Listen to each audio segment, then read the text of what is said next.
The line we swore we would never cross. The last colony died in silence, and the silence carried across every channel of Earth's network. The cameras recorded the streets where dust fell like ash and the sky glowed with the wrong color. The soldiers of the alien empire wore polished white armor that did not bend or pause. They pulled families from their homes and lined them against the walls. They declared humans a danger to the balance of life, and they ended them without hesitation. The final image showed a small boy holding his sister's hand and looking up at the soldier who never looked back. That image burned into the eyes of everyone who watched, and it could never be forgotten. In the great chamber of the United Earth Council, the eye screen went dark, but the shouting did not. The delegates from the inner worlds demanded patience and law. They spoke of treaties and restraint. They said if humanity answered slaughter with slaughter, then we would lose more than the colony. We would lose ourselves. But the delegates from the outer belts had no patience left. They spoke of graves and ashes and the smell of smoke. They asked what law had saved the children on that hill, and what restraint had lifted the burned from the ground. They asked what words could stand against Fire Admiral Mara Kepler stood at her place and waited for the storm to pass. She was old enough to have commanded ships in 3 border wars, and tired enough to have seen the same mistakes repeated too. Many times her voice was not loud, but the room fell quiet when she asked for the floor. She said there was a plan hidden and prepared long ago. A plan called Iron Resolve. It was not clean, and it was not merciful. It was a weapon built for the day. Humanity faced extinction and every other path had failed. It used ghost fleets and deep strikes. It broke the enemy's heart before they could strike again. She said she did not bring the plan to seek glory. She brought it because promises mean nothing without tools to keep them. The ministers argued. The legal minister said treaties would crumble if humanity chose this road. The cultural minister said future generations would inherit only shadows and shame. The defense bloc asked how many lives the plan could save. The admiral did not give numbers. She gave only a truth: it would save the children we had not yet met. The chamber filled again with noise and fear and anger until the vote was called. Lights rose green for approval, red for refusal, and the count began. It climbed to the line, then stopped. One voice short. The youngest counselor sat frozen. Her hand hovered over the console. Her eyes stayed locked on the last frame of the boy who held his sister's hand. She lowered her hand too late. The screen declared the motion failed. But in the command rooms beneath the surface, the fleets were already awake. Pilots sealed themselves into harness and felt the grip of gravity on their ribs. Engineers warmed reactors that had slept for decades.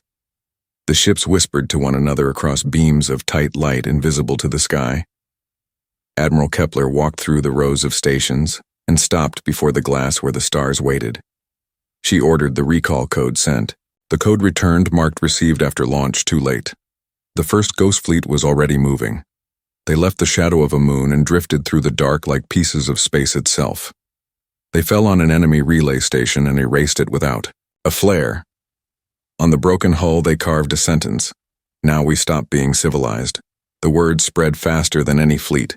They were whispered on colony streets, shouted in factories, printed on walls across every city. The people of Earth did not cheer. They worked. They signed their names for supply runs, for shelters, for orphans, for units that would never be named. The council tried to recall the fleets again, but the answer came as reports of freed prisoners from camps that no one had admitted existed. The youngest counselor demanded transport. She said she would see with her own eyes what had been done. Her peers called it theater. She said the dead deserved witnesses, not speeches. Night rolled over the oceans of Earth and morning followed. The planet glowed gentle from orbit, but the gentleness was a mask beneath the blue seas and green lands were bones of iron and fire. The admiral returned to her small room and watched the last recording once more. She placed her hand against the screen where the boy stood. She spoke no words, but her eyes said enough. The line was behind them now. Humanity had not chosen it. The ones who burned their children had chosen it. The only choice left was how they would finish what had been forced upon them. She walked back to the command floor and gave the words that would carry the fleets into the dark. We will end what they started. The message: We carve into the dark. The ghost fleets moved without sound and without light across the black of space. They were ships designed not for glory but for survival. Their hulls bent radiation and twisted signals, so they became shadows in motion.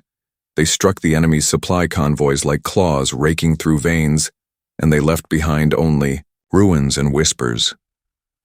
The crews never spoke on open channels. They spoke only in brief codes and sharp acknowledgments, yet in their silence, the galaxy began to hear them. On the hulls of shattered stations and burned convoys, they left 5 words carved, deep and cold. Now we stop being civilized. The first time those words were found, the enemy commanders laughed. They called it the cry of a desperate species that would soon fade. They believed their fleets were too many, and their doctrine too absolute, to be broken by scattered humans. But as days turned to weeks, entire star systems stopped answering their calls. Supply routes that had fed their armies went dark, one by one. Their forward outposts fell silent, and their soldiers began to look into the night with unease. On Earth, the Council sat in fractured silence, trying to wrestle control back from Admiral Kepler. But every attempt to pull the fleets home was met with the same message: recall acknowledged, too late. The operations were already moving faster than any vote could keep up with. The youngest counselor, who had hesitated during the first vote, stood in the chamber again and demanded testimony from the survivors who had been freed by the ghost fleets. The chamber screens filled with the faces of men, women, and children who had been dragged from slave pits. Their words were not elegant, but they did not need to be. They spoke of chains carved into walls, of bodies stacked as warnings, of children forced to dig graves for their parents. They spoke of being told that humans were a mistake that had to be erased, and they spoke of how their captors laughed while they obeyed. Those testimonies spread across the networks of Earth and even to neutral systems in the galaxy. The laughter of the enemy turned hollow when confronted by the images of the camps. The Admiral addressed the fleets in a voice that carried across encrypted beams. She told them, "We did not choose this war, but we will choose how it ends." She reminded them that restraint had been our pride, but survival was our duty. She said no more hesitation and no more proportional answers. The time for diplomacy was gone, and every pilot, every Marine, and every engineer knew in their bones what those words meant. The hesitation that had cost lives before would not be allowed again. The enemy had written the rules when they declared humanity must be erased. Humanity would now answer in kind. The first alien prisoners captured by the fleets were not high officers, but simple soldiers and logistics workers. Under questioning, they revealed fragments of their doctrine. They had been taught since birth that humans were a contagion that burned ecosystems and destabilized order. They had been told that extermination was not cruelty but correction. When these words were broadcast across Earth, the effect was sharper than any weapon. The last doubts that had existed inside the Council and among the civilians died in a single breath. If survival meant abandoning the old code of civilization, then so be it. From that moment, Earth no longer spoke of treaties. Earth spoke only of victory. The enemy tried to respond with terror raids. They struck civilian transports and colonies that were weakly defended, hoping fear would fracture the human will. But instead, every raid only fueled the resolve of those who survived. Entire families enlisted together. Shipyards lit up with fire and production ran day and night. Volunteers carried steel and fuel without. Sleep engineers built engines from scraps and still found ways to send them into space. The Council could not stop it. The people had decided for themselves that the only answer to genocide was strength, and every hand that could hold a tool became part of the war effort. The Admiral stood before her command table, watching the stars on the tactical display turn red as enemy positions collapsed one by one. She knew the cost of what she had unleashed. She knew the stain it would leave on history, but she also knew the alternative would have been the end of her species. Humanity had always wanted to be known as builders, explorers, dreamers. But now humanity would be known as something else. A species that refused to vanish. A species that wrote its message in fire across the sky. Now we stopped being civilized, and somewhere deep within the enemy's own ranks, whispers began to spread. Soldiers asked why their great fleets were falling apart, why their supply lines had turned to graves. why their doctrine had not prepared them for prey that struck like predators. In that doubt, the first cracks appeared, cracks that Admiral Kepler promised her fleets would widen until the empire that called for human extinction learned what it meant to face the full weight of Earth, the weight of our own hands. The Marines came down through fire and dust onto a world that had been turned into a cage. The air smelled of ash and metal. The sky burned with the glow of orbital strikes, clearing enemy positions, and the ground trembled with the thunder of human carriers landing in formation. When the ramps fell, the Marines ran forward, not into battle, but into silence, because the enemy had fled, leaving behind only camps stretched across the plains. Each camp was ringed with fences of charged wire and towers made of bone and steel. Inside were pens filled with shapes that should have been people, but were only shadows of them. The Marines walked through rows of survivors who flinched from every sound. Some were too weak to move, others stared at the soldiers with eyes that no longer carried light. A corporal dropped his weapon to lift a child whose ribs pressed through skin. The child whispered one word again and again. Freedom. Freedom, as if saying it could make it real. The Marines recorded everything. They filmed the pits where bodies had been thrown in layers. They filmed the marks carved into the walls where prisoners had counted their days until the strength to scratch a line had left them. They filmed the words burned into the ground by enemy overseers. Humans are not people. The footage was sent across the fleets, then back to Earth and across the colonies. It was played in homes, schools, factories, and council halls. It showed what the enemy had done, not with weapons alone, but with hatred carried like a torch. That truth cut through every doubt left on Earth. It told them that the enemy's goal was not war or conquest, but extermination.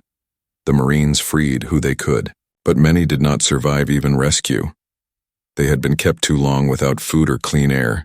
They had been broken in body and spirit. The Marines buried them with their own hands and placed markers where names could not be known. A captain stood over the graves and said, "The dead will not be numbers. They will be remembered with weight in every step we take." That recording too spread across the networks, and people who had never held a weapon in their lives now demanded to serve because they had seen what happened when restraint was trusted to save them. When the council gathered again, the chamber was quiet because there were no speeches left to give. The evidence filled every screen. The survivors filled the chambers with the sound of their breath and the silence of their grief. The council no longer argued about treaties. The vote was no longer about law. The youngest counselor stood and said the only question left was how to make sure this never happened again. The answer was already moving in the fleets above. The enemy tried to strike back with raids meant to terrorize civilian transports carrying food and medicine. They burned ships filled with refugees, and they thought that fear would break the resolve of humanity. Instead, the images of burning transports became fire in the hearts of every survivor. A mother whose children had died in one of those raids stood in a factory and worked until her hands bled to assemble rifles. She said, "I cannot fight, but I can arm those who will." Her words were carried across the networks and more hands joined the work. On one fleet, a captain received orders to strike back with full force. He hesitated. He remembered the old codes of restraint. He tried to hold to the idea of proportionality. He delayed his attack long enough for the enemy to strike again. His hesitation cost lives. Entire platoons were lost, and the prisoners they were meant to rescue were executed before their eyes. The captain wrote a report admitting his failure and then stood before Admiral Kepler. She read the report in silence and then told him the truth. Hesitation is mercy for the guilty and death for the innocent. There is no room for it now. The captain saluted and left knowing he had no future, but also knowing the lesson had been carved into the fleets. The fleets learned quickly and the strikes became sharper, faster, merciless to those who carried out genocide.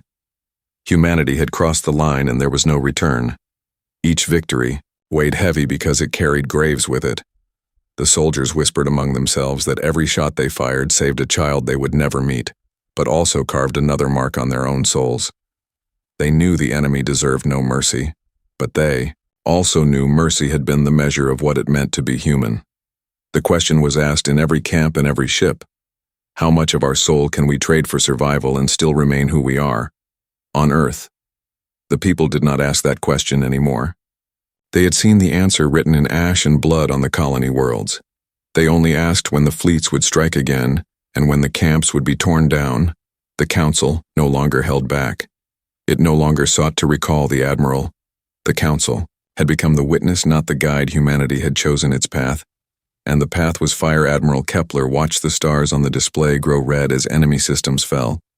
She carried the weight of every order she gave. She knew history would judge her. She knew future generations would ask if the cost had been worth it. She had no answer for them now. She only had one truth written in the silence of space. If humanity did not fight this way, then there would be no future to ask questions at. All hammers. For a broken heaven, the fleets of Earth gathered in silence at the edge of an unmarked star. Their hulls were dark, their engines muted, and their weapons charged with a hunger that could no longer be restrained. Admiral Kepler stood at the heart of the command carrier, her eyes fixed on the holographic map that showed the enemy empire stretched across the void like a chain of fire. For years, that chain had strangled weaker species. For centuries, it had fed on conquest, and for the first time it was beginning to break. She raised her hand and pointed to the lines of supply that ran through the spine of their empire. "Those are the veins," she said. "Cut them, and the heart will starve." The order went out, and the fleets moved. They unleashed weapons long hidden in vaults and sealed depots, weapons that humanity had sworn would never be used because they were too terrible to release. The first was the kinetic lance, a rod of alloy driven from orbit into the crust of a planet at speeds so great that mountains broke and seas boiled. Whole fortresses crumbled into ash without a single shot fired in reply. Then came the mantle-piercing rods that split the ground like open wounds, releasing fire from the core to swallow enemy cities. In the cold of space, they scattered clouds of relativistic dust grains so small they could not be seen, but so fast they could tear ships apart with invisible storms. Every weapon was a message. Humanity no longer fought as equals. Humanity fought as the hand of vengeance. The enemy high command laughed at first. They believed humans had overreached. They believed our fleets were too small to wage a campaign across so many stars. But the Admiral had studied logistics all her life. She knew how to starve an army before it reached the field. Ghost fleets slipped past their defenses, cut their fuel convoys, stole their food supplies, and jammed their communications outposts. That had once been strong became prisons as their soldiers sat in silence waiting for orders that never came. Entire fleets of the enemy starved in space, and their admirals began to understand that numbers meant nothing if supply was gone. On Earth, the Council fractured further. Some cried out that humanity had gone too far, that to scorch planets and turn cities into dust was to become the very monsters they had sworn to oppose. Others said that monsters had already chosen them for prey, and to fight with less than every weapon was to accept extinction. The debate no longer mattered because the war was no longer guided by words but by the momentum of fire. The Admiral moved the fleets like a storm, and no council vote could slow the thunder. The youngest counselor who had once hesitated to vote traveled to the front in a small escort ship. She wanted to see what humanity had become. She wanted to stand on the same ground as the soldiers who carried the weight of this war. She stepped from her ship onto the soil of a liberated world, expecting to see monsters in human form, men and women who had lost their humanity to rage. Instead, she saw soldiers with hollow eyes and heavy shoulders, carrying children who could barely walk. She saw medics who had not slept in 3 days feeding water to survivors. She saw engineers using broken scrap to build shelters for those who had been freed. She saw not cruelty but exhaustion and a determination that burned quietly behind every action. That night she walked among the Marines who sat in silence polishing rifles and patching armor. She asked one of them if he hated the enemy. He shook his head and said, hatred was too small a word. He said what he carried was duty and the knowledge that if he failed, another child would die in a camp. He said he did not fight for revenge, he fought because someone had to, and he happened to be here. She carried those words back to her ship and recorded them for the council so they could hear what war truly sounded like. Above the planet, the sky turned red as the enemy tried to reclaim what they had lost. The fleets of Earth met them in silence and answered with fire that cracked the heavens open. Enemy ships fell like burning stars, and the soldiers on the ground lifted their eyes to the storm that had come to protect them. For the first time in their lives, they believed that the nightmare might end. Admiral Kepler watched the display as enemy formations collapsed. She knew each victory came with a price that could not be measured in numbers but in the weight of memory. Every order to fire meant more scars on the soul of humanity, but she also knew the alternative was worse. If they faltered, the camps would rise again, and the genocide would continue. She told her officers that the heavens were already broken, and humanity was only using hammers to make sure the pieces never rose again. The night markets of sorrow. The covert teams of Earth moved like shadows through the alleys of the enemy capital world. They wore plain cloaks stolen from merchants, and their weapons were hidden beneath crates of food and cloth. The air of the city smelled of smoke and bitter spices, and the streets were crowded with traders, who whispered in fear as they sold the remains of lives taken from others.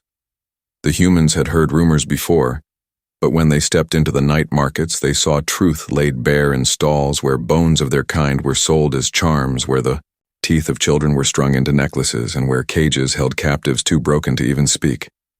The teams walked with their heads lowered, but their eyes burned, and every step was carved into memory. As a reason the war could not end with compromise, they met with alien dissidents in a narrow room above the market. A handful of figures sat at a table lit by a single weak lamp. Their scales and skin marked them as members of the Empire, but their eyes were tired and filled with something more than fear. They said they had grown sick of the rulers who demanded genocide. They said they wanted to live without the shadow of constant blood. The leader of the human team placed a data crystal on the table and said, "If you help us, we will not forget." The dissidents asked what would happen if they were discovered. The human commander answered with a steady voice, "You will die, but your names will live in the freedom you helped to win." The aliens looked at one another, and for the first time in their lives chose to betray the empire that had raised them. The plan was simple and terrible. The dissidents would guide the human teams through the underlevels of the city to the shield nodes that powered the vast defense barrier above the capital. Without those nodes, the skies would open and the fleets of Earth could strike directly. The humans and their allies moved through tunnels filled with dripping water and rusting pipes. They passed children huddled in darkness whose parents had been taken by the war. They gave food to the hungry and medicine to the sick as they went. But they did not stop because time was short, and discovery would mean death. When they reached the first node, they planted beacons and shaped charges. The alien guide who had brought them there placed his hand against the wall and whispered something in his language before turning away. The humans did not ask what he had said, because they knew it was likely a farewell to a world he would never see again. They moved quickly from node to node, leaving behind small devices that would call down the fury of the fleets above. When the last beacon was armed, the commander raised his wrist unit and sent a silent signal high above the city. Admiral Kepler stood on the bridge of her flagship, staring at the display of the capital shield. For centuries, no enemy had ever pierced it, and the Empire had believed it would stand forever. Then the icons of the shield nodes began to blink red one by one. And she knew the moment had come. She gave the order and the sky answered. The first strike came like dawn falling in an instant. The horizon lit with fire as kinetic lances slammed into the shield generators. The barrier that had glowed like a false sun shattered and fragments of energy fell like sparks. The fleets poured through the gap with engines roaring and weapons blazing. The people in the streets below lifted their eyes as the day turned to burning light. The markets of sorrow that had sold human bones crumbled into dust under the weight of orbital fire. The dissidents who had guided the humans fled into hiding, knowing the Empire would hunt them even as its walls fell. The covert teams withdrew through smoke and chaos, carrying survivors they had freed from cages. They knew many of their guides would never live to see the dawn, but they also knew the sacrifice had broken the shield of the capital forever. The city that had feasted on death was now tasting its own ruin on Earth. The broadcast of the strike filled every screen. Mothers wept, fathers clenched fists. Children pointed at the light raining down and asked if this meant the camps would end. The council had no answer, but Admiral Kepler did. She told her people that the war was far from over, but that the gates of the enemy's heart had been forced open. Humanity had entered the capital not as servants, not as prey, but as executioners of justice, and no power in the galaxy would close those gates again. The flames consumed the night markets. The covert commander looked back one final time. He saw the stalls where bones had once been sold turned into piles of ash. He whispered to his soldiers, "Remember this, because forgetting is the first step to becoming them." Then he turned and led his team into the shadows, knowing that history would remember what had been done in the night markets of sorrow. The trial no one wanted. The empire was collapsing, and the fleets of Earth filled its skies. Whole worlds that had once raised their banners to the doctrine of extermination now bowed their heads in silence because the power that had protected them was broken. Prisoners of war were gathered in massive transports, and among them were the architects of the genocide admirals who had given orders to burn colonies, governors who had overseen camps, scientists who had written doctrines that called humans a plague. They were bound in chains and carried across the stars to a tribunal that humanity had sworn never to hold, because humanity had once believed law would always be enough. But law had died with the first colony, and now justice had to wear armor. The tribunal was not in one hall or one court. It was broadcast across 1,000 relays. Each world that had survived the war, each colony that had bled, each ship that had fought, could see and hear what was said. The charges were read with names and places. Each accusation was matched with testimony from survivors. The screens showed faces scarred by hunger and eyes hollowed by grief. They spoke of the orders that had condemned them to slavery and of the laughter of their captors. The galaxy listened as the weight of those crimes was stacked higher and higher until the silence of the watching crowds was heavier than any words. Admiral Kepler was called to the stand. Her uniform was plain, her shoulders stiff, but her eyes carried years of fire. The prosecutor asked if iron resolve had been her creation. She said it was. The prosecutor asked if she had unleashed weapons that shattered worlds. She said she had. The prosecutor asked if she had abandoned restraint and made humanity something it had sworn never to be. She paused and then answered, "I gave the order to save us. If there had been another way, I would have taken it, but there was not." The youngest counselor stood and asked her what she believed the fleets had become. She answered, "They became what the enemy forced us to be. They became the hand that ended the camps. The prisoners of war tried to defend themselves. Some said they had only followed orders. Some said they had only acted in the name of doctrine. Some said humans were dangerous and the war had been necessary. Each time their words were met with the faces of survivors, children who had watched their families burned, elders who had carried the scars of chains, whole communities that had been erased, but still spoke through the mouths of the living. The tribunal asked the galaxy to decide if following orders could erase the weight of slaughter, and the galaxy answered with silence. That meant no. The youngest counselor struggled with her role. She wanted to believe that after victory, humanity could return to the ideals it had carried before. She wanted to believe law could still stand above vengeance, yet each time she looked at the evidence, each time she saw the faces of survivors, she felt that law had been shattered long before humanity ever broke it. She asked the admiral if this tribunal was justice or theater. The admiral said it was both, because justice needed to be seen, even if it could never heal the wounds that had been made. The verdicts came one after another. Guilty on charges of genocide, guilty on charges of slavery, guilty on charges of extermination. The sentences were read not in words of rage, but in voices that shook with the weight of what had been endured. Some of the condemned screamed that they had done nothing wrong. Some wept. Some sat in silence as if the words had already carved them into dust. The galaxy watched as humanity did something no one expected. It did not simply execute them in silence. It put them on trial, made their crimes known, and carved the truth into history, so no one could deny what had been done. When the tribunal ended, there was no cheer and no celebration. The people of Earth and the colonies did not lift their heads in triumph. They bowed them in grief because the truth had been spoken aloud and it was heavier than anyone imagined. The youngest counselor walked out of the chamber and looked at the stars. She whispered that maybe justice had been served, but innocence had been lost forever. The admiral stood beside her and said innocence had died the day the first colony burned, but survival had been born in its place, and survival was the seed of tomorrow. The trial no one wanted had ended, but its echoes, spread through the galaxy species that had once looked at humans with suspicion, now looked with a mix of fear and respect. They had seen a people who had been forced to abandon civilization, but had still held on to the need for truth. They had seen a species that had answered genocide with war, yet had chosen to show the crimes to all rather than bury them in silence. Humanity had shown that even when it had stopped being civilized, it had not stopped being human. We choose what we become. The end, the war was over, and the fleets of Earth drifted in silence across the wreckage of an empire that had once stretched across 100 stars.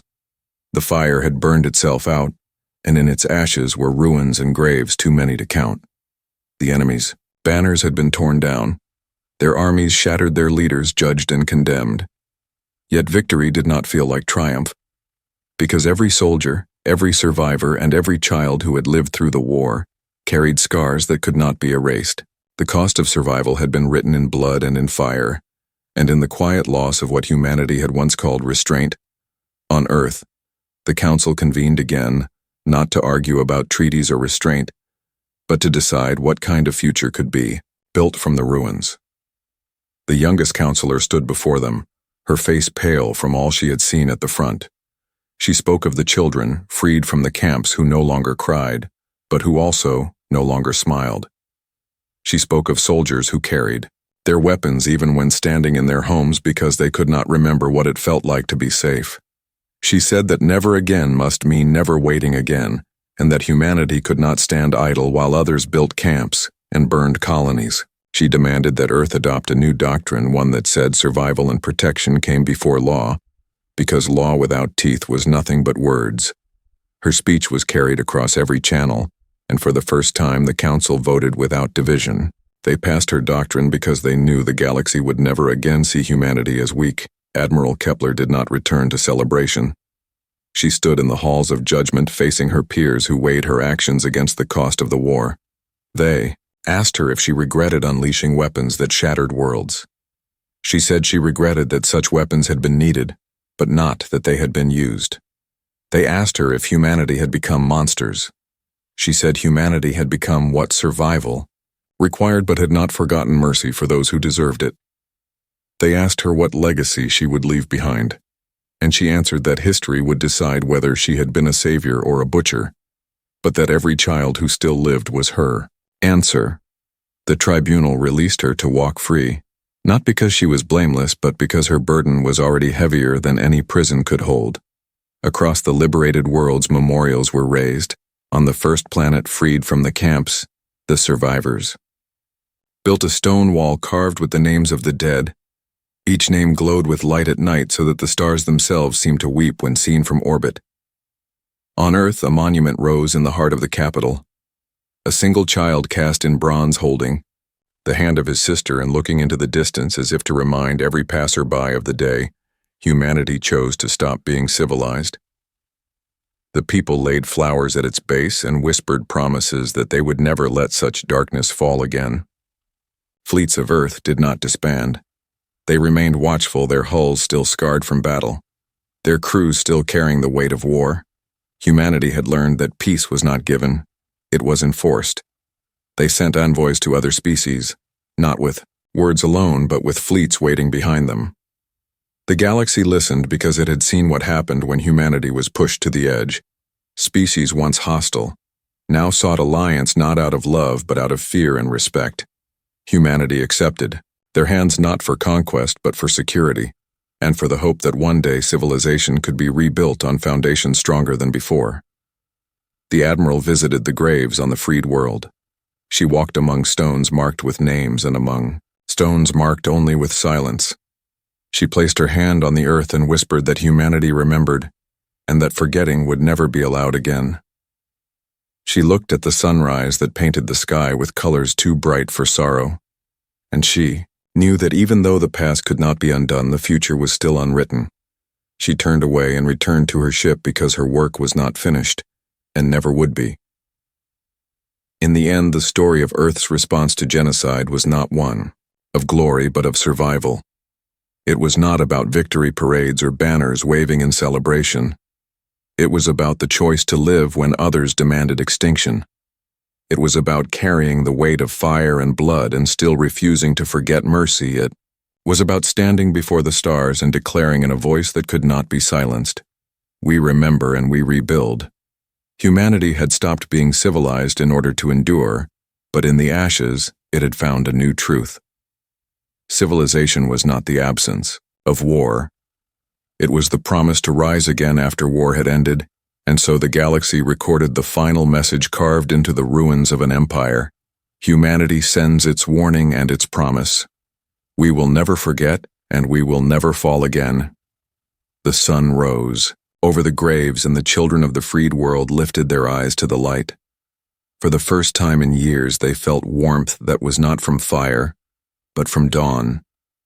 The war ended with silence, not with cheers or songs, but with the stillness of space filled with broken ships and burned worlds. The fleets of Earth drifted among the ruins like ghosts, carrying the memory of every strike they had made and every life they had taken.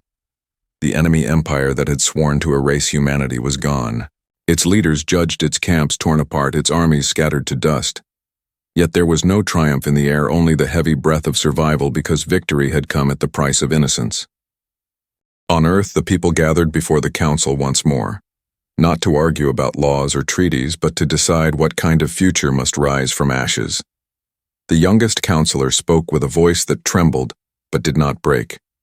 She told of the camps she had walked through, of the children who no longer remembered laughter, of the soldiers who carried duty like chains. She said, "Never again must mean never waiting again." Humanity could not stand aside when others cried for help. Humanity could not trust treaties to protect life. Humanity must become its own shield. Her words were carried across every colony and every ship, and when the vote was called, there was no hesitation. Humanity accepted the doctrine of survival and promised the galaxy that extermination would never again be allowed to grow unchecked. Admiral Kepler faced her own judgment, not from enemies but from her own people. They asked if she regretted the fire she had unleashed, and she said she regretted only that the fire had been needed. They asked if she believed humanity had become monsters, and she said humanity had become what the enemy forced it to be, but had not lost the memory of mercy. They asked what history would call her, and she answered, "History will decide, but the living children are my answer." They released her not because she was free of guilt, but because her guilt was too vast for any prison across the stars. Memorials rose. The first stood on the world where the camps had been broken. A wall of stone carried the names of the dead, and when the sun fell, each name glowed with soft light so that the night sky itself seemed filled with their memory. On Earth, a monument rose in the heart of the capital, a bronze statue of a boy holding the hand of his sister, looking forward with eyes that never lowered. Every passerby stopped and remembered the moment humanity crossed the line. It had sworn never to cross and promised never to let it happen again. The fleets did not sleep. They remained in orbit, vigilant, and scarred ships that had carried war now carried the weight of guardianship. Humanity had learned that peace without strength was an illusion, so they sailed the void as warning and as promise. Other species that had once mocked humanity now sought alliance, not from love but from respect and fear. Humanity accepted because survival was no longer only for themselves, but for all who would face the shadow of genocide. The Admiral walked among the graves on the queue. Freed worlds. She touched the cold stone and whispered promises to the dead. She said humanity remembered, and forgetting would never be allowed again. She looked at the sunrise breaking across the horizon, painting the sky in colors that belonged not to war but to hope. For the first time in many years, she felt the warmth of dawn, rather than the heat of fire. She turned back to her ship knowing the work of guardianship would never end. In the end, humanity had stopped being civilized to survive. But survival had given birth to something new. Civilization was not the absence of war. Civilization was the will to rise from ruin, to carry memory, to build again. Humanity carved its final message into the stars. We remember and we rebuild. We will never fall again. And so the sun rose over the graves of the lost, and the children of the freed world lifted their eyes to the light. For the first time in years, they felt warmth that was not from fire but from life itself. The end.